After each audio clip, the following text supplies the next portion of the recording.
I think the Chief Minister has embarrassed himself on national stage. After a 2.5 hour long press conference, he was not even able to convince the journalists in the room. If you listen to the questions asked by the journalists, even they were not convinced. And therefore, the Chief Minister thinks that the people of Assam do not have any intelligence, do not have any knowledge.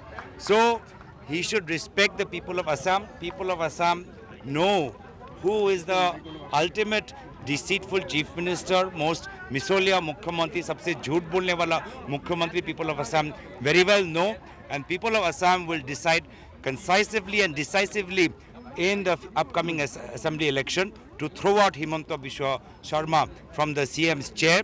Right now, the way our Congress party is undergoing a Samay Parivartan Yatra, where we have uncovered more than 4,000 acres of land, 4,000 acres of land belonging to the Chief Minister and members of his family. He is unable to hide from that. He is unable to run away from that. He is unable to hide that. And therefore, a desperate Chief Minister is resorting to the only thing he knows, which is lies, lies and more lies. Complete bogus. I think he made an he embarrassed himself. He made a mockery of the chair of the Assam Chief Minister in front of the entire national media. Thank you. Thank you. How many?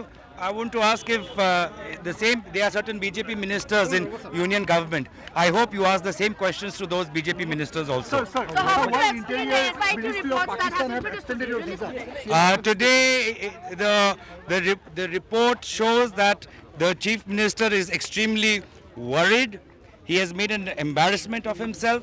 For 2.5 hours he went on, but even the journalists in the room who had come from Delhi, even they were not convinced. And all the questions, if you listen to the questions, you can hear from themselves that the journalists also don't believe what the Chief Minister presented today. Thank you.